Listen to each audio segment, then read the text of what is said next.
Greetings, all you booktubers and all you other YouTubers out there. Welcome to Michael Romeo Talks Books. I'm so glad you took time out of your day to spend it with me. I'm Michael Romeo. I talk about books. And today, I'm talking about a small handful of books that intimidate me. They're actually on my to-read list, but something about them, I keep hitting my stand here. Something about them just has me putting on the brakes every time I go to read them.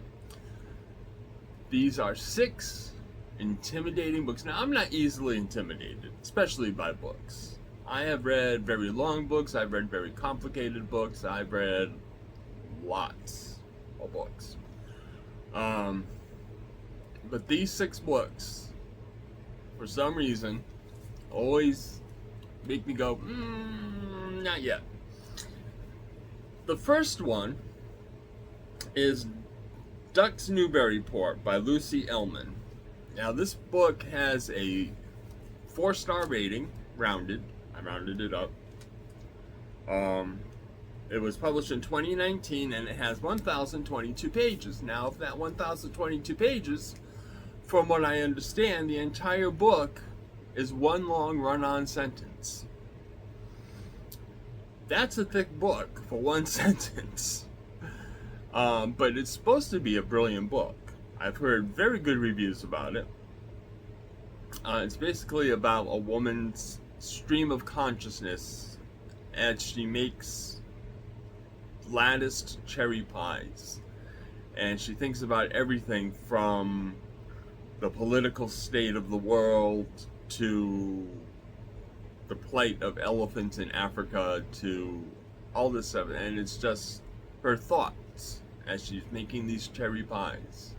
One long 1,000-page run-on sentence. And that, all I can think about is, you're not going to read a 1,000-page book in one sitting. But, so if you're reading it and you want to take a break, where do you stop if there's not an end to a sentence, an end to a paragraph, an end to a chapter? That kind of, it's like, how do you just stop and then pick it up again later on and pick up where you left off? So that's my intimidation for Ducks Newburyport. And again, it's supposed to be a very good book.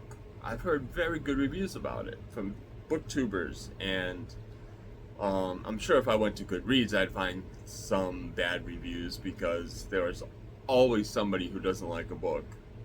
And but overall, it's a 4-star rating on Goodreads. That's most of the people reading it liked it. So, Ducks Newburyport by Lucy Ellmann from 2019. Next up is Dahlgren by Samuel R. Delany, also with a 4-star rating on Goodreads. Published in 1975, it's 836 pages long, so it's a bit of a chunker, but it's not unwieldy. But I do know that when I was younger, when I first bought the book at a Scholastic book fair, remember those? Oh, I don't know if they have those in other countries, but here in the US, that was the high of the year, the Scholastic book fair. Oh man, it just they set up whether it was in the gymnasium or in the library or wherever they had space, and it was just this massive book sale, and it got me hooked on book sales at a young age. And Dahlgren is one of the books I bought, and it's a sci-fi novel, and it plays with reality. And I remember trying to read it when I was very young, and it was over my head. It was definitely over my head. Now I could probably follow it and understand it, but I still have that memory of it being, I don't get this. But again, I was young. I was like, I don't know, 13, 14 when I bought it. And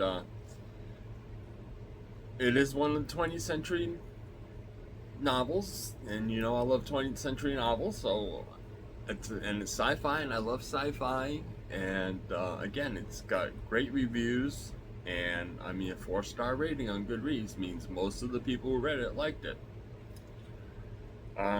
So maybe I'll get around to that. I've got to tackle these books. That's why I'm bringing them up. I'm not just doing it to have content. I am conscious of I have to tackle these books at some point, and hopefully it'll be sometime this year and maybe beginning of next year.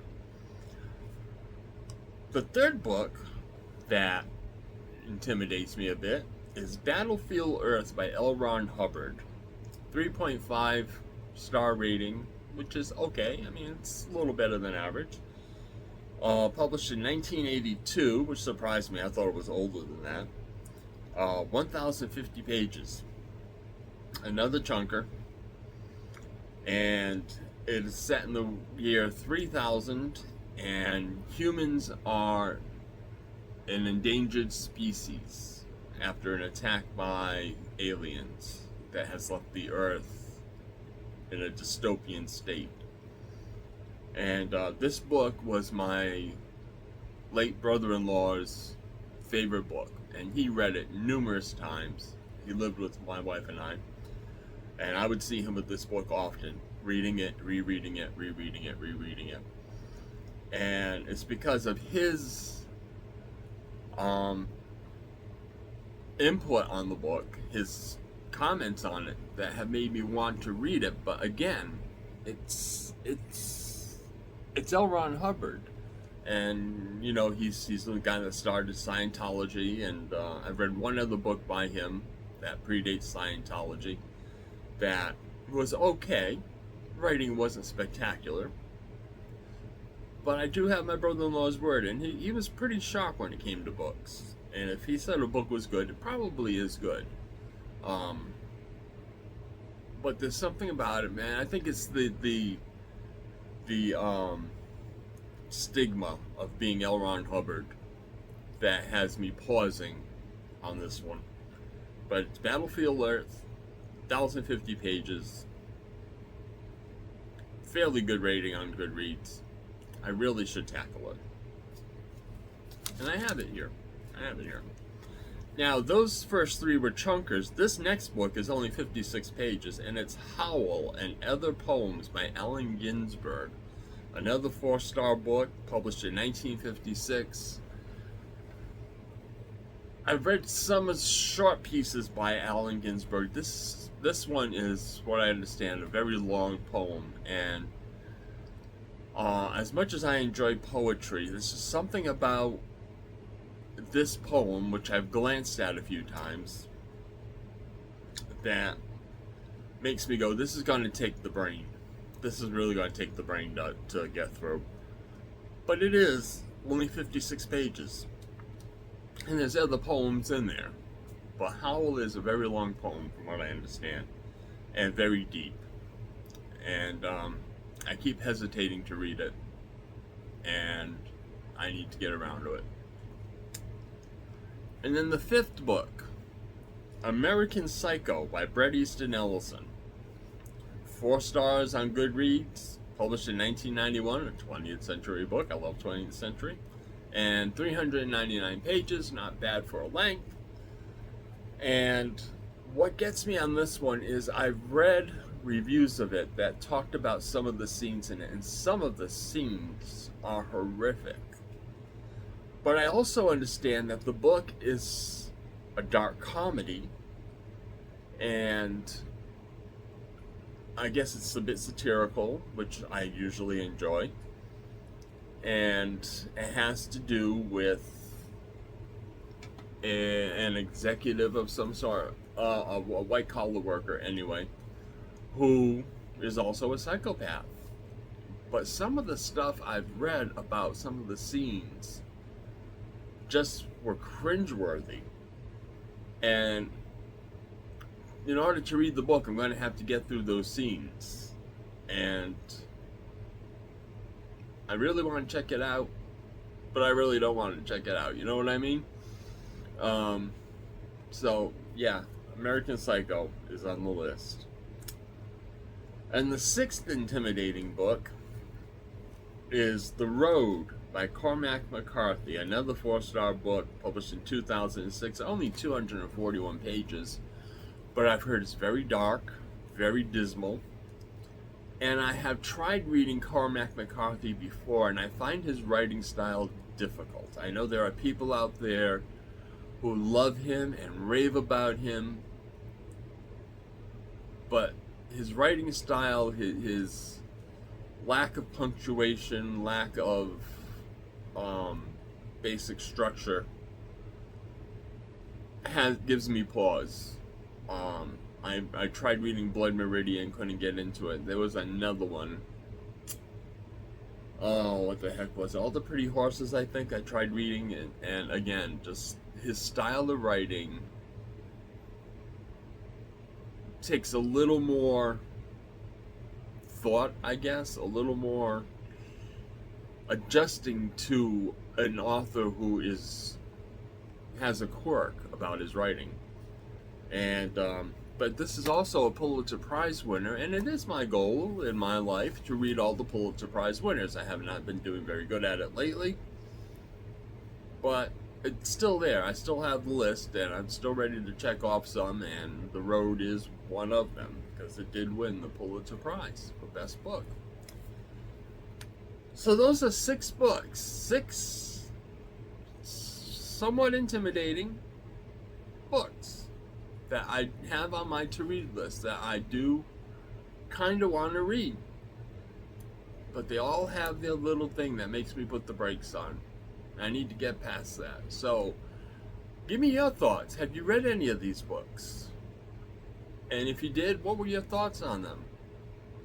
Maybe you can convince me to try reading it, or maybe you can convince me to just leave it on the shelf. So, that's it. And just for a quick review, it's Ducks Newburyport, Dahlgren, Battlefield Earth, Howl and Other Poems, American Psycho, and The Road. So, if you like this video, give it a thumbs up. If you haven't subscribed yet, please do subscribe. I have a bunch of new subscribers recently, and I want to thank you all for subscribing. And leave comments. Tell me in the comments what your thoughts are of these books, and what are some books that you have that intimidate you, that you really think you want to read, but it makes you put the brakes on. I've enjoyed doing this. I love spending time with you guys, and look forward to the next one. My next content is scheduled to be up on Tuesday. As usual, I have no idea what it's going to be. I'll figure it out between now and then, and we will see you again later. Bye.